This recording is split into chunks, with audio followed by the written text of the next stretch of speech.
नमस्ते, स्वागत है आपका हमारे इस चैनल ज्ञान गंगा बाई विकास में।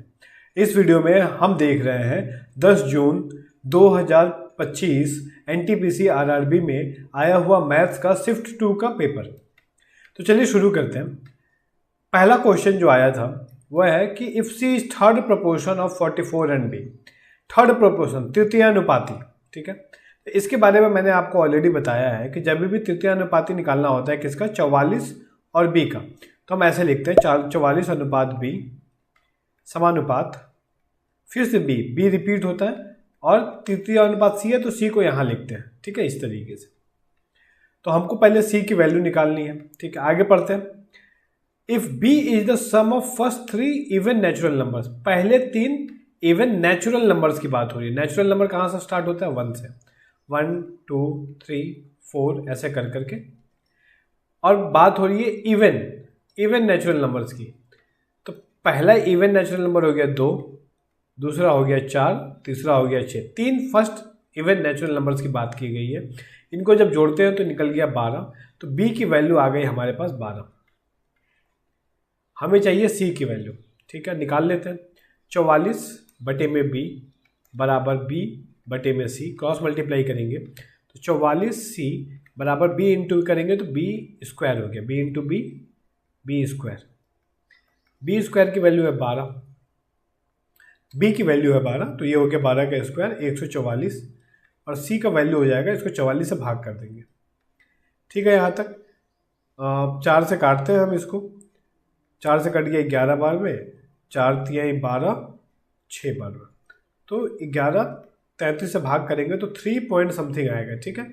एक ही ऑप्शन में, ऑप्शन 2 यही सही जवाब होगा, ऑप्शन नंबर 1। क्वेश्चन नंबर 2 क्या बोल रहा है, 2 pipes can fill a system individually 98 minute and 28 minute, ठीक है। पाइप ए है 98 मिनट में भर देता है, पाइप बी है ये 28 मिनट में भर देता है। पाइप है कोई बॉटम ऑफ द सिस्टम में। If all 3 are open simultaneously then the empty system get fills in 21 minute. जब तीनों पाइप को साथ में खोल रहे हैं ना, तो ये पाइप क्या हो, टंकी कितने 21 घंटे में भर जा रही है। तो हम क्या करेंगे, सबसे पहले टोटल वर्क निकालेंगे, वॉल्यूम निकालेंगे हम सिस्टम की अपनी, तो होता है इन सबका एलसीएम। तो एलसीएम निकालने के लिए फैक्टर कर लेता हूँ 98, इसका फैक्टर हो जाएगा 7 7 49 दूना। इसमें क्या है, 7 चौके 28 है, तो एक 7 तो आ गया, एक 2 भी आ गया, एक 2 और लिख देते हैं तो हो जाएगा 7 चौके 28, और इसमें है 21, 7 3 21, तो 7 तो आ चुका है, 3 नहीं आया है तो 3 को भी लिख देंगे, ठीक है। अब हम ए की इफिशियंसी निकालते हैं। 98 से भाग करेंगे तो ये आ जाएगा 6, बी 28 से भाग करेंगे तो ये हो गया 7 चौके 28, तो 7 3 21 आ गया, और जब 21 से भाग करेंगे तो कट जाएगा, 7 दूना 14, 14 दूना 28 आ गया, ठीक है। हमें चाहिए सी अकेला कितने देर में टंकी को पूरा तरीके से खाली करेगा। तो ए और बी की 7 की अगर एफिशिएंसी हम निकालें ना, तो ये हो गया 6 + 21 27, और सी जो है ए प्लस बी प्लस सी 28 है, तो सी कितना निकलेगा, 1 निकल जाएगा। ए प्लस बी 27 है, ए प्लस बी प्लस सी 28 है, घटा देंगे तो सी निकल गया 1। इसको अकेले टंकी खाली करनी है, टंकी का वॉल्यूम क्या है, इतना है 7 × 2 × 2 × 2 × 3, इसको 1 से भाग कर देंगे तो ये निकल जाएगा। बस मल्टीप्लाई कर लेते हैं, 7 7 49 दूना 98 मल्टीप्लाई में 3 दूना 6 कर लेते हैं, 8 54 और 4 58, 588 मिनट्स लगेंगे, ऑप्शन नंबर 3। क्वाड्रेटिक इक्वेशन का सवाल है, y² - 9y + 8 = 0 है, और अल्फा बीटा रूट्स है इसके। तो हमें पता है कि सम ऑफ रूट्स क्या होता है, सम ऑफ रूट्स का मतलब क्या हो गया, अल्फा प्लस बीटा, ये होता है -b/a।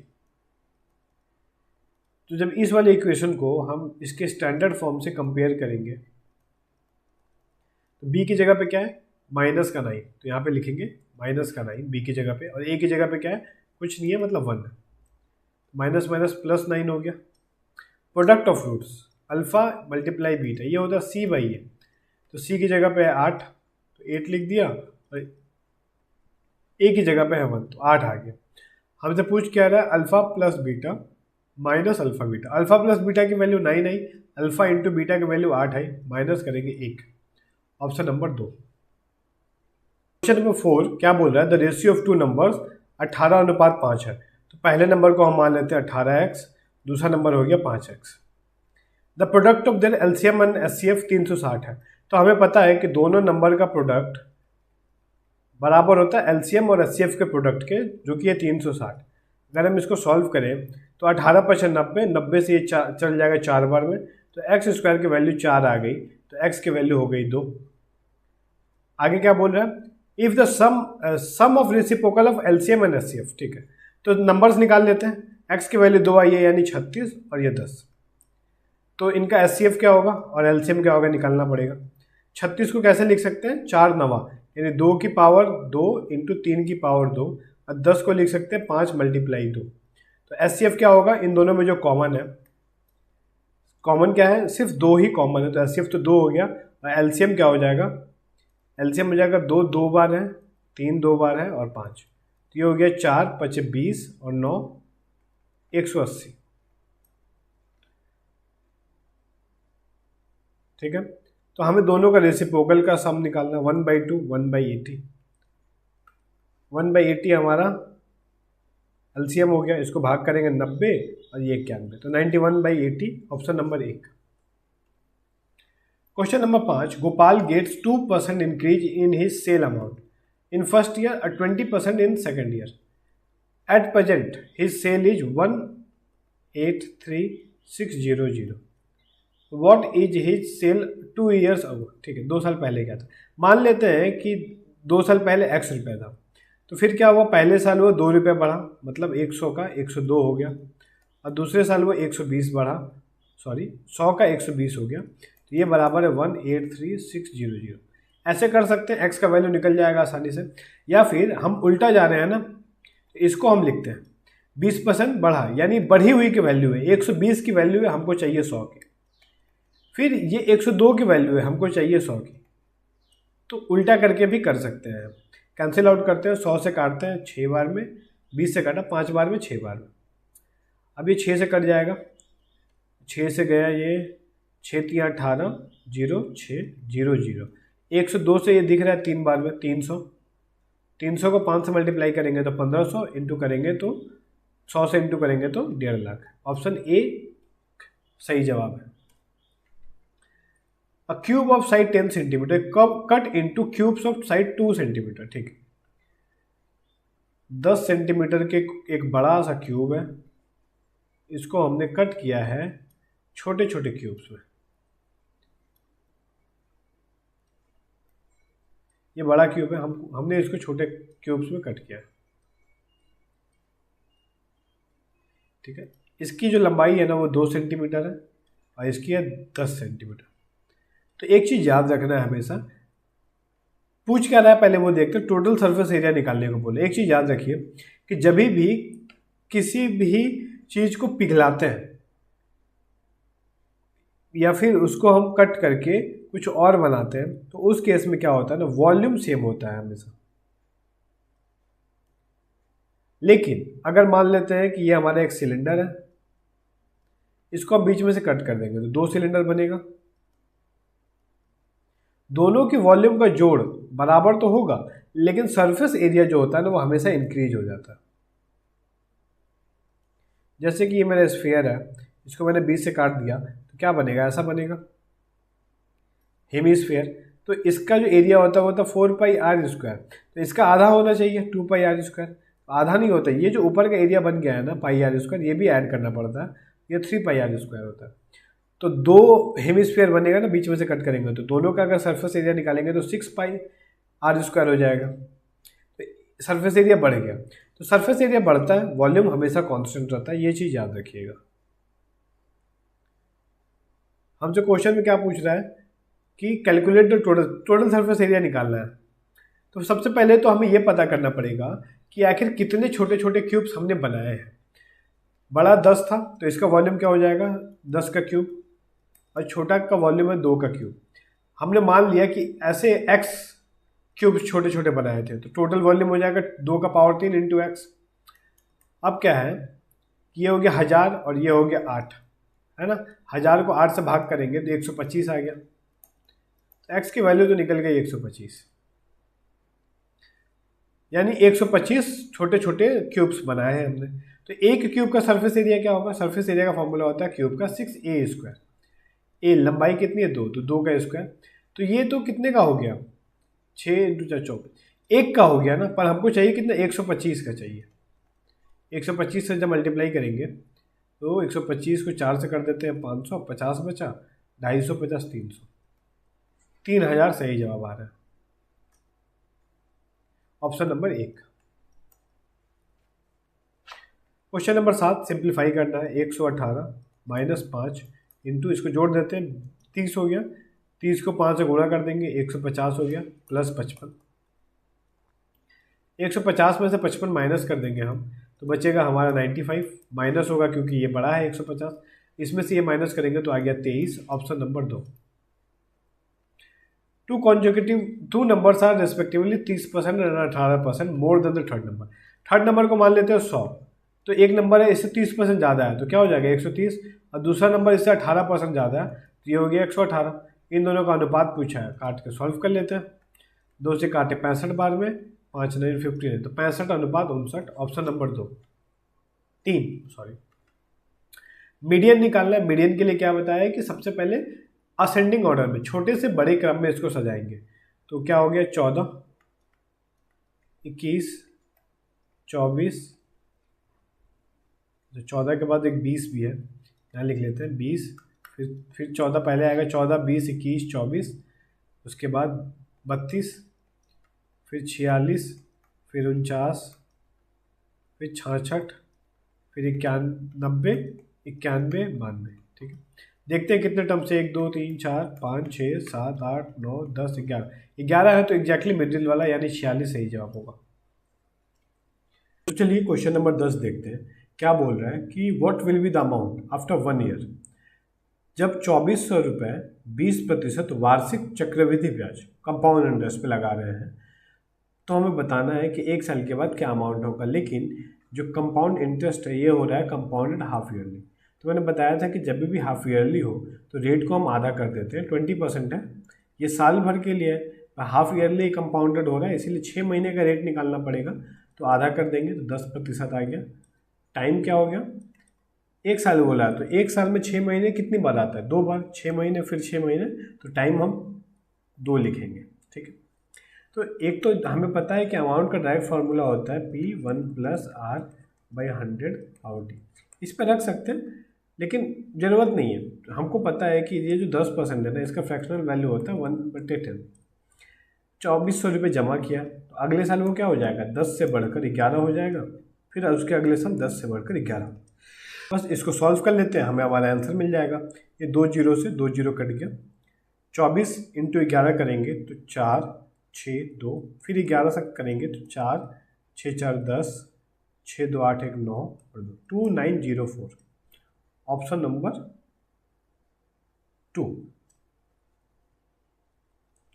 क्वेश्चन नंबर 11 क्या बोल रहा है? अ हेमिस्फीयर ऑफ रेडियस 3 सेंटीमीटर, एक हेमिस्फीयर है, आधा स्फीयर, और द गोला।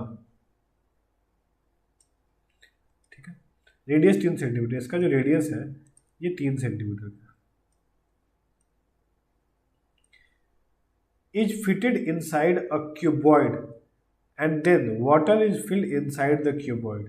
The amount of water present in the cuboid is। ठीक है, तो हम क्या कर रहे हैं ना, इस हेमिस्फीयर को एक क्यूबॉइड में फिट कर रहे हैं। क्यूबॉइड अगर ड्रॉ कर लें हम,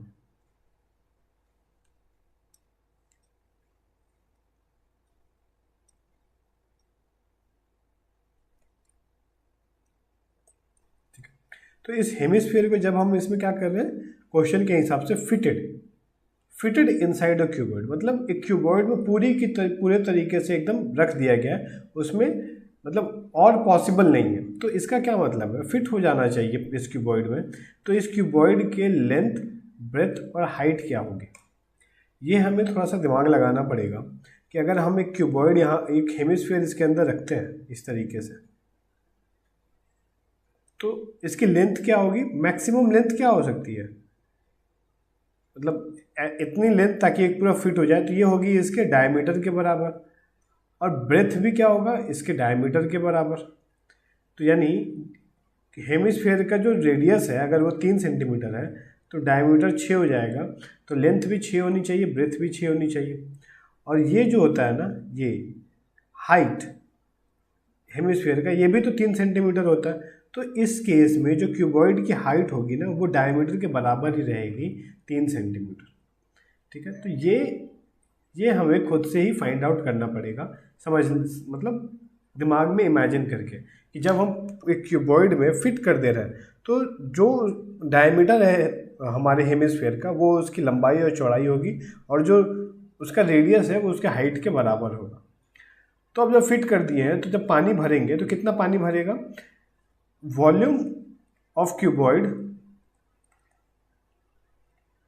ठीक है, minus volume of hemisphere.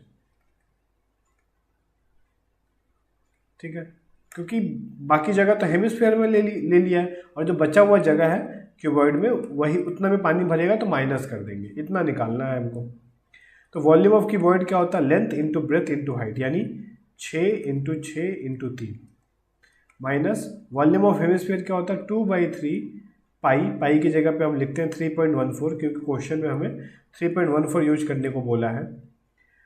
2/3 pi are cube, are है हमारा 3, तो 3 का क्यूब किया 27, इसको काट देंगे 9 बार में, ये हो गया 36 को 3 से करेंगे जब मल्टीप्लाई तो 108, माइनस ये हो गया 9 दूना 18, 18 चौके 72, 7 18 एकम 18 और 7 25, कैरी 2, 18 दूना 36, सॉरी 18 3 54, 54 और 2 56।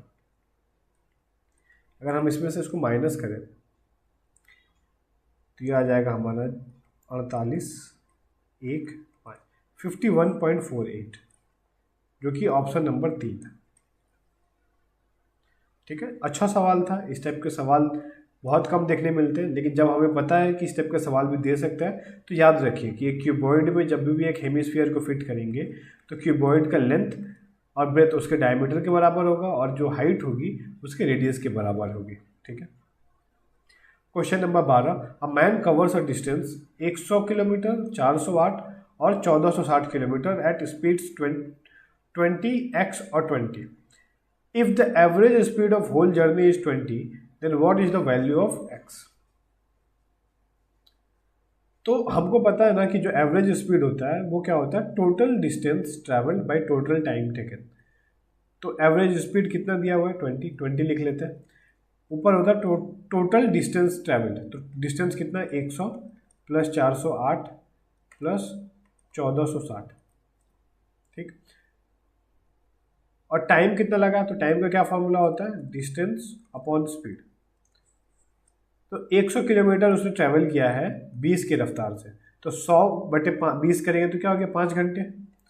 408 किलोमीटर गया है x की रफ्तार से, तो x का तो वैल्यू पता नहीं है, हमें फाइंड आउट करना है, तो इसको बटे में x लिख लिया। और 1460 गया है 20 की रफ्तार से, 1460 डिवाइडेड बाई 20 करेंगे तो यह आ जाएगा 73 आवर्स। ठीक है, अब क्या करते हैं,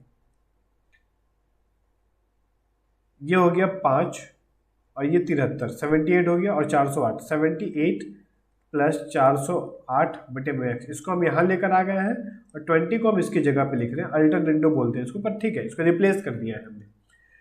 हम इसको ऐड कर देते हैं, ये हो गया हमारा 1460 और 408, ये हो जाएगा 1868, उसमें एक जोड़ेंगे तो 1968।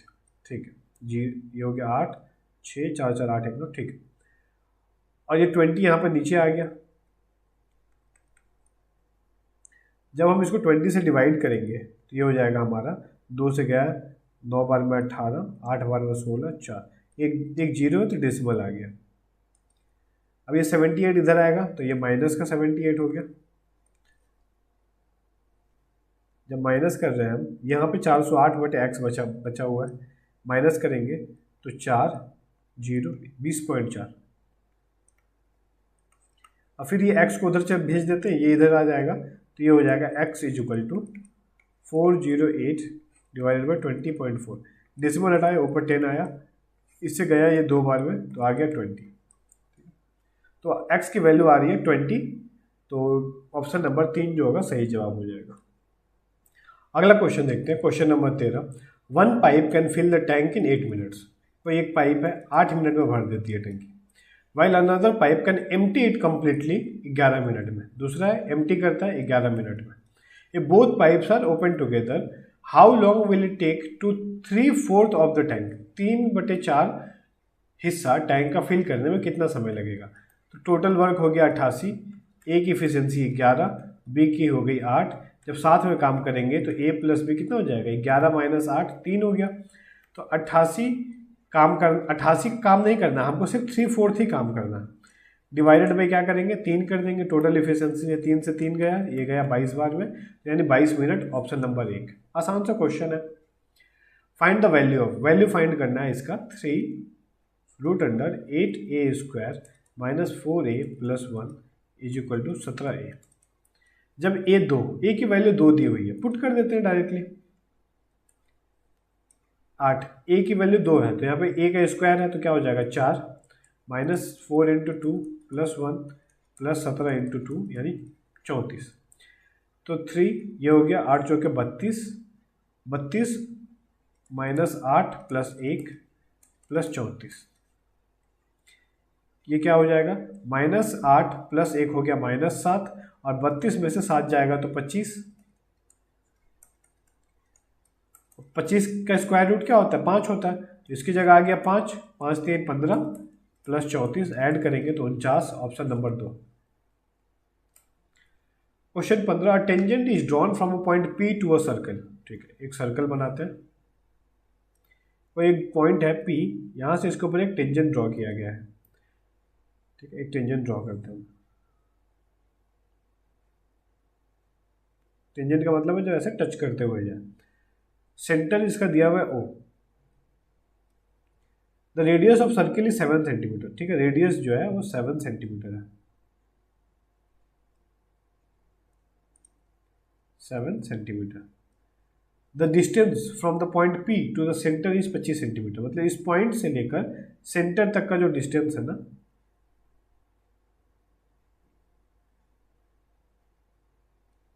ये कितना है, यह है 25 सेंटीमीटर।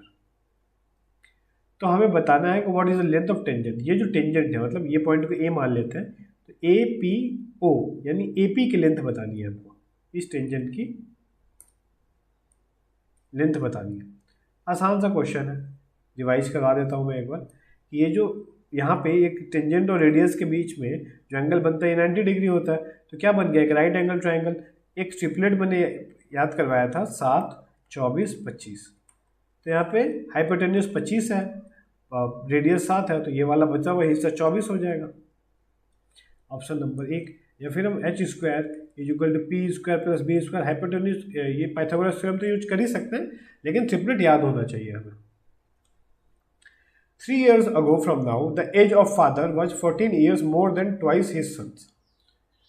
क्या बोल रहा है, 3 ईयर पहले फादर की एज बेटे की एज से दुगने से 14 ज़्यादा है। तो फादर की एज को x मानते हैं, सन की एज को y मानते हैं।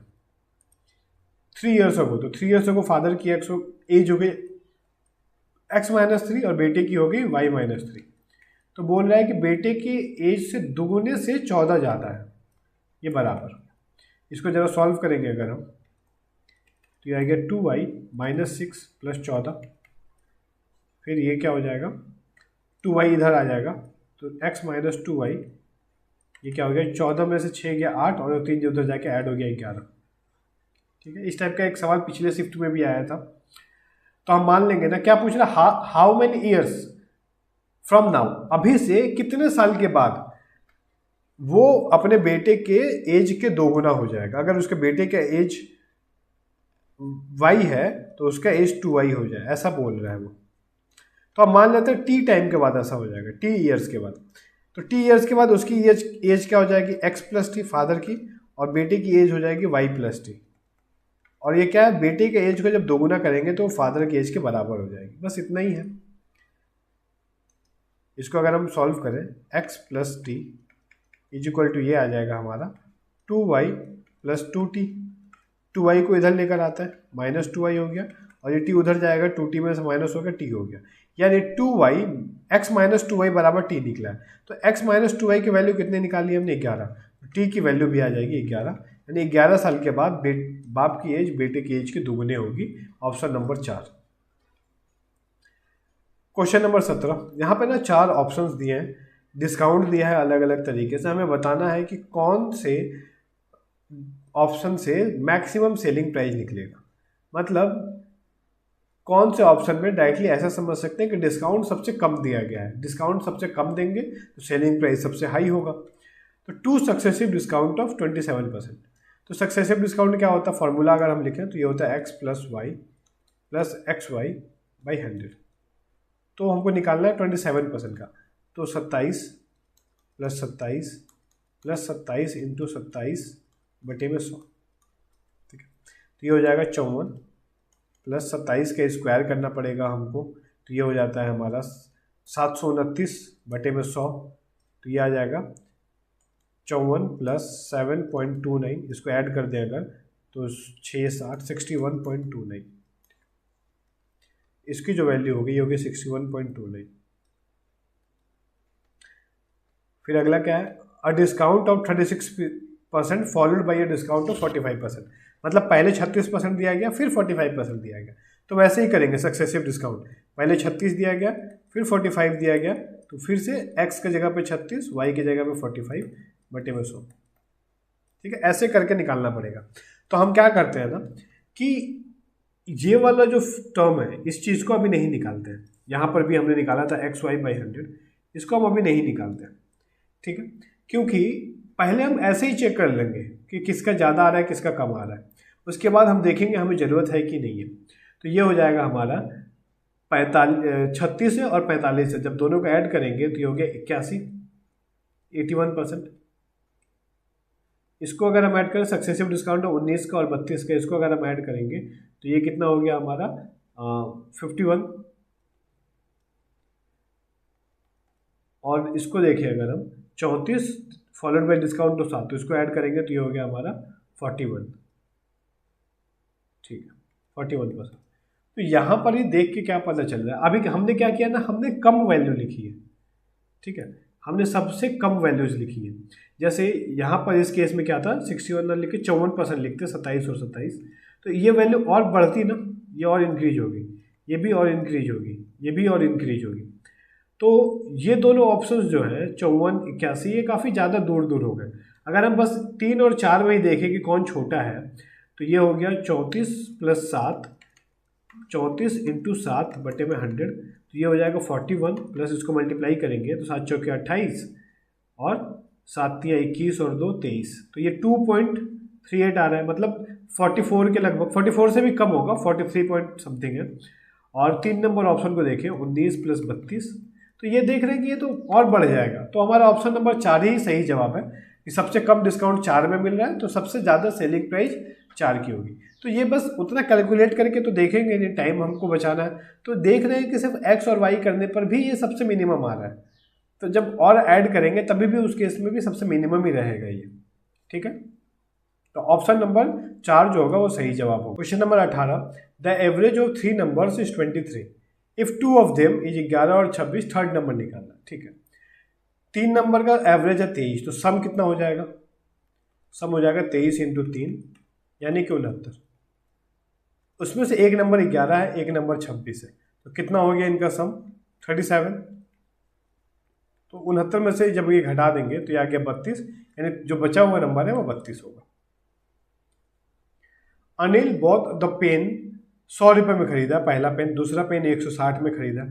पहले पेन को वो 15% लाभ पर बेचता है, लेकिन खरीदार कीमत के लिए मोल भाव करता है तो उसे 29% की छूट देनी पड़ती है। दूसरा पेन 58% लाभ पर बेचता है। इस लेन देन में उसे कुल लाभ कितना हुआ निकालना है। पहला पेन कितने में खरीदा, 100 रुपये में, दूसरा पेन खरीदा 160 रुपये में। पहले पेन पे वो बेचना चाहता था 15% के लाभ पे। 15% का फ्रैक्शनल वैल्यू क्या होता है, 3/20, यानी 20 के सामान को वो 23 में बेचना चाहता था, लेकिन क्या हुआ, उसको 29% का छूट देना पड़ गया। 100 पे 29 छूट दे दिया, इसका मतलब है 71 रुपये में बेचा। तो ये पहले पेन की सेलिंग प्राइस आ गई। दूसरा पेन का सेलिंग प्राइस क्या होगा, उसको बोल रहा है कि 58% लाभ पे बेचता है डायरेक्टली, तो 100 की वैल्यू को 158 में बेच रहा है। ये सेलिंग प्राइस हो गई दूसरे पेन की। सॉल्व करते हैं जरा, ये कट गया, मल्टीप्लाई कर लेते हैं, तो ये हो गया 1 3 जा 3, फिर ये हो जाएगा 7 या 21 और ये 2 23, कैरी 2 बचा, 7 2 14 2 16, नीचे 20 है, 20 से इसको डिवाइड करना पड़ेगा, तो ये हो गया 8, फिर जाएगा एक बार में, फिर ये जाएगा एक बचा, तो 6 बार में 12, पॉइंट देना पड़ेगा, एक बचा तो उतना, तो ये यहाँ पे पॉइंट देंगे क्योंकि नीचे भी जीरो है ना एक, तो 81.65, ठीक है, ये आ रहा है उसका सेलिंग प्राइस। अब दूसरे वाले का सेलिंग प्राइस निकालते हैं, जीरो से जीरो काट दिया हमने, इसको मल्टीप्लाई कर देते हैं डायरेक्टली हम, 16 8 128, कैरी बच गया 12, 16 25 80 और 12 92, कैरी 9, 16 कम 16, 16 में 9 जब जोड़ेंगे तो 25, एक डेसिमल देना पड़ेगा यहाँ पे, तो इतना हो गया। तो टोटल कितना सेलिंग प्राइस हो जाएगा, दोनों को ऐड कर देते हैं हम, 81.65 को, तो 5 8 5 14, 2 1 3 1 4 3 3, ठीक है। टोटल कॉस्ट प्राइस क्या है, एक को 100 में खरीदा था, एक को 160 में, तो 260 रुपये टोटल कॉस्ट प्राइस हो गई। बेच कितने में रहा है, 334 रुपये में, तो फ़ायदा कितने का हुआ, माइनस करते हैं 45 4, फिर इसको इसमें से माइनस करेंगे तो 7, 74.45 रुपये का फ़ायदा हुआ है इंटू 100। इसको सॉल्व कर लेते हैं। अच्छा सॉरी, यहाँ पे ना प्रॉफिट परसेंट नहीं पूछा, प्रॉफिट पूछा एग्जैक्टली, तो ये आ रहा है 74.45, तो यानी कि ऑप्शन नंबर 2 सही जवाब हो जाएगा। प्रॉफिट परसेंट हमसे नहीं पूछा था, तो हमें प्रॉफिट परसेंट निकालने की जरूरत नहीं है, सिर्फ प्रॉफिट निकाल लिया, तो ये हो गया 74.45। क्वेश्चन नंबर 20, इवेल्युएट करना है, एक रिकरिंग डेसिमल है, ठीक है, नॉन टर्मिनेटिंग डेसिमल है, तो इसको कैसे करते हैं, 2.7, 7 बार बार रिपीट हो रहा, 7 के ऊपर बार दे दिया, 27 जिसके ऊपर बार नहीं है वो घटा देंगे, और डेसिमल के बाद जितने के ऊपर बार है उतने 9 लिखते हैं हम लोग, तो एक 9 लिख दिया, तो हो गया 25/9, ऑप्शन नंबर 4।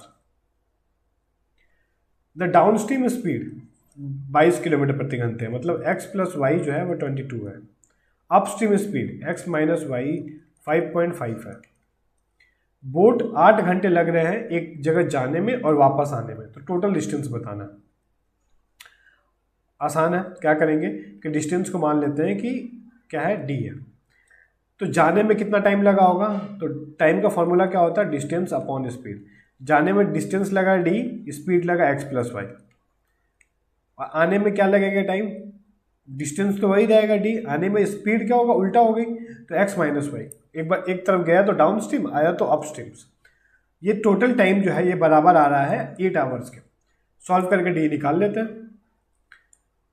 x + y की वैल्यू है 22, x - y की वैल्यू है 5.5, ये देख पा रहे हैं कि 4 गुना है इसके, तो क्या करते हैं ना, ऊपर नीचे 4 से मल्टीप्लाई कर देते हैं तो आसान पड़ेगा, डेरिवेटर दोनों का 22 हो गया, ये 4d और d मिलके 5d हो गया।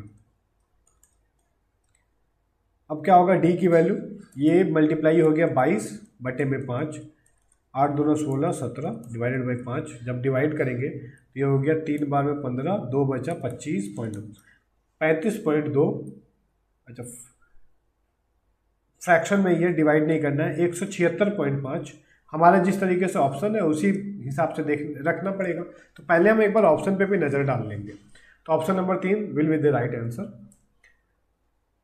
अच्छा, यहाँ पर ट्रिग्नोमेट्री का एक सवाल है, साइन a बराबर दिया हुआ है 3/4, हमें निकालना है 2 cos a डिवाइडेड बाई √7, इसकी वैल्यू निकालनी है।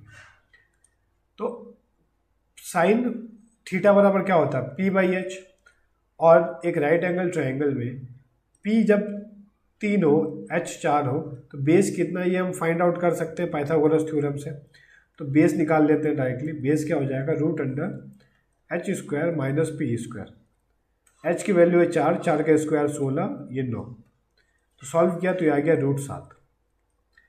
अब निकालते हैं इसकी value 2 cos theta, cos theta क्या होता है, base by hypotenuse,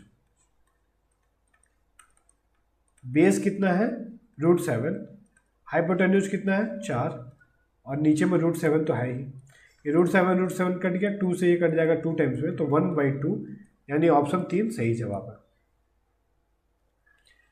P is any point inside a rectangle, ठीक है, कोई एक रेक्टेंगल है, P कोई भी पॉइंट है यहाँ पे। फिर क्या बोल रहा है, इफ PA बराबर 69, अच्छा एक नाम रख लेते हैं ABCD। PA मतलब P से A को जोड़ना होगा, ये कितना है 69 है। PB इसको जब जोड़ेंगे तो ये कितना है 27। PC इसको इससे जोड़ेंगे तो ये हो गया हमारा 38।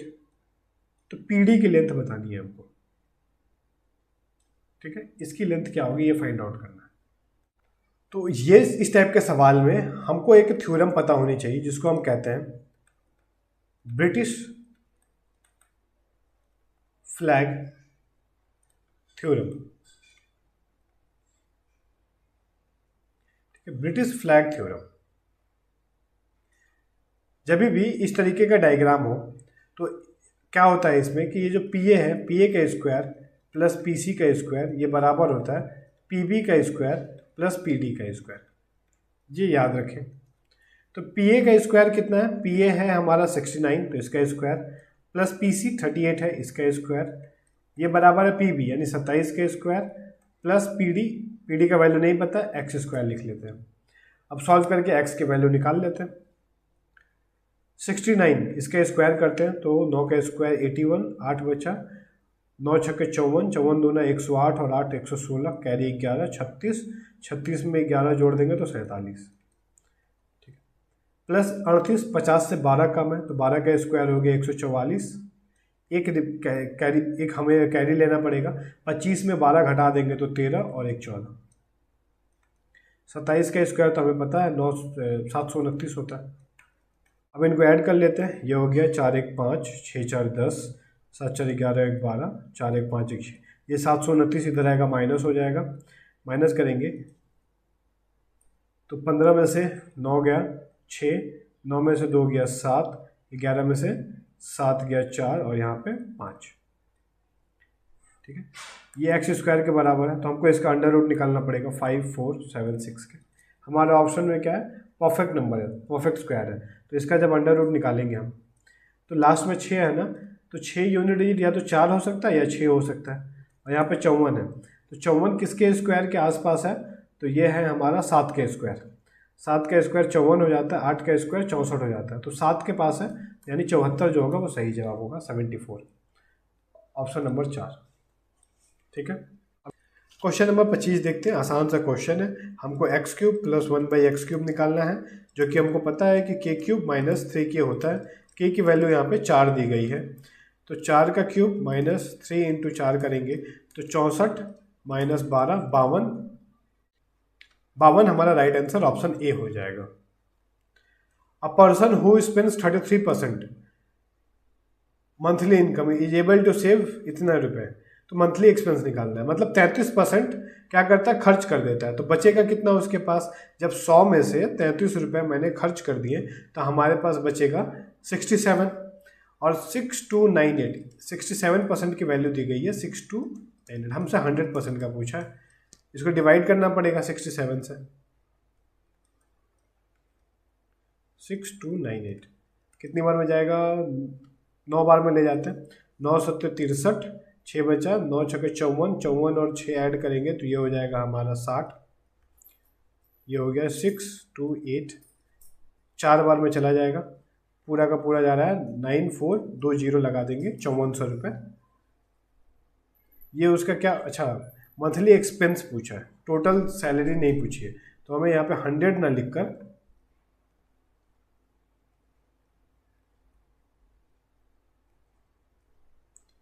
क्या लिखना चाहिए, 67 रुपये वो खर्च करते सेव करता, तो खर्च कितना करेगा 33 रुपये, हमें 33 की वैल्यू निकालनी चाहिए, ठीक है, ये 94 टाइम्स में गया, अब 94 को 33 से मल्टीप्लाई कर देंगे तो ये हो जाएगा 3 चौके 12 और 27 और 1 28, फिर 11 से करेंगे तो 2 8 2 10, 8 2 10 1 11 310102, option number 3। Question 27, the average height of 15 boys का जो एवरेज हाइट है ऑफ अ क्लास ऑफ 50 163, शेष लड़कियां हैं उनकी हाइट 165 है, तो कक्षा के सभी लड़कों की औसत ऊंचाई बतानी है, ठीक है, एलिगेशन मेथड ट्राई कर लेते हैं। 15 लड़के हैं, बॉयज़ गर्ल्स 15 लड़के हैं, उनका एवरेज एज है 163, सॉरी हाइट है 163, और जो लड़कियां हैं उनका है 165। लड़के जो हैं वो 15 हैं, 50 का पूरा स्ट्रेंथ है क्लास का, तो बची हुई 35 लड़कियां हो गई। हमको टोटल यहाँ पे निकालना है कि दोनों का मीन क्या होगा पूरे क्लास का। तो इसको रेशियो निकालते हैं, 5 से कट गया 3 बार में और ये 7 बार में। तो हम ऑप्शंस रखते हैं और देखते हैं कौन सा अनुपात 3:7 आ रहा है। तो एक चीज़ तो ध्यान रखना है कि ये जो वैल्यू होगी ना 163 और 165 के बीच में ही होगी, ठीक है, इससे ज़्यादा नहीं होगी। तो ये ऑप्शन तो हो नहीं सकता, ये भी ऑप्शन हो नहीं सकता, बस बचे 2 ऑप्शन। तो पहला ऑप्शन है 164.4, इसको रखते हैं। जब हम माइनस करेंगे तो ये हो गया 1.4, और जब यहाँ से इसको माइनस करेंगे तो ये हो गया 0.6। डेसिमल से डेसिमल हट गया, 2 से काटेंगे तो 3 और 7, तो सही अनुपात आ रहा है, यानी ऑप्शन एक ही सही जवाब होगा। या फिर अगर हमारा जो ट्रेडिशनल मेथड है कि लड़कों का टोटल हाइट निकाल लेंगे, 15 बच्चों का हाइट है 163, तो टोटल हो गया, इसको मल्टीप्लाई कर दिया। अब 35 लड़कियों का हाइट है 165, तो ये उनका टोटल निकल गया, दोनों को ऐड कर देंगे, ठीक है, और जो आएगा टोटल 50 है उससे डिवाइड कर देंगे, ठीक है। कर लेते हैं एक बार। 15 45, कैरी 4, 15 छक्का 90 और 4 94, कैरी 9, 15 कम 15 और 9 24।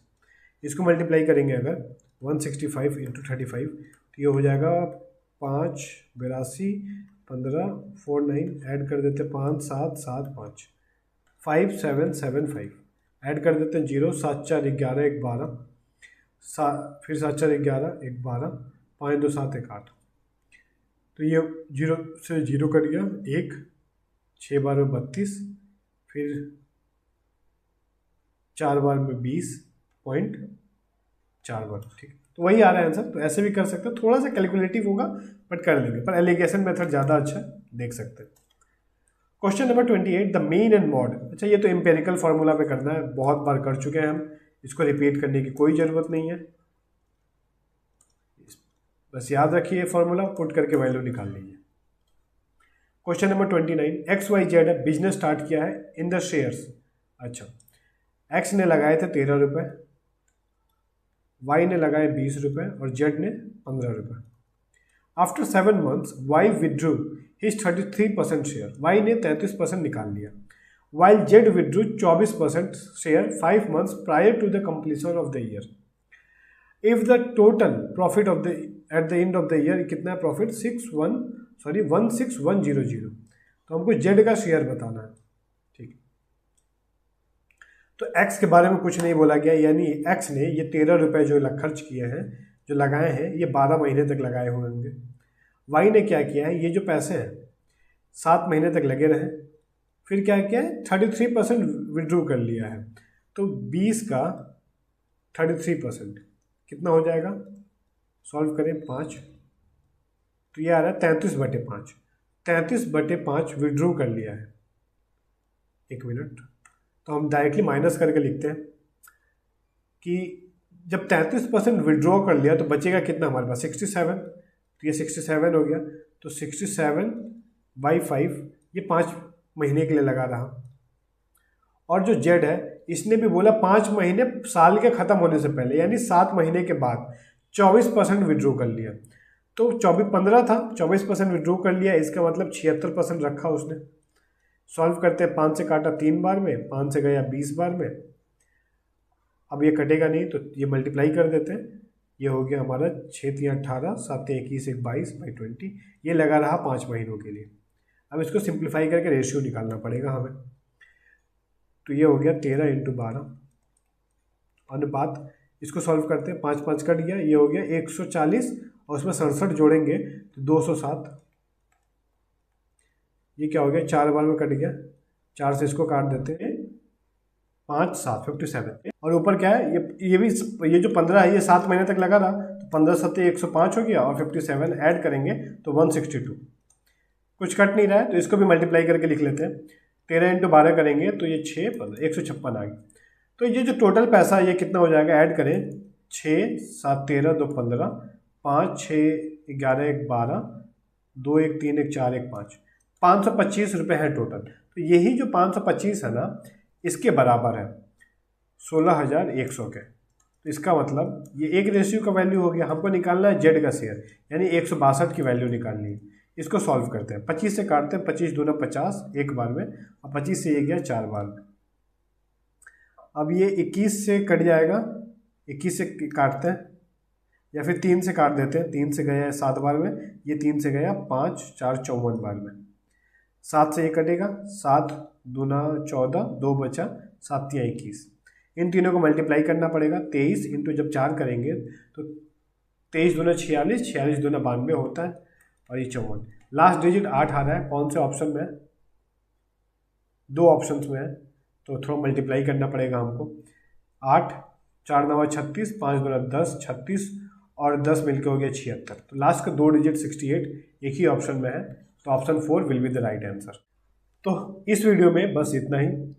इसमें थोड़े से कैलकुलेटिव सवाल थे एक आध, जैसा कि मैंने आपको पहले भी बताया है कि कैलकुलेटिव सवाल को हमेशा जो लेंदी लगे उनको लास्ट राउंड में करें, जिससे आप दूसरे सब्जेक्ट्स को भी टाइम दे पाएँ, क्योंकि मार्क्स तो सबसे इक्वल ही मिलने हैं हमें। आपका मैथ स्ट्रांग हो इसका मतलब ये नहीं है कि हमको मैथ्स में 30 आउट ऑफ 30 लाने हैं, ठीक है। एक मैथ का सवाल करने में अगर 2 जीके के सवाल या 2 रीजनिंग का सवाल छूट जाते हैं तो वो फिर सही सौदा नहीं हुआ।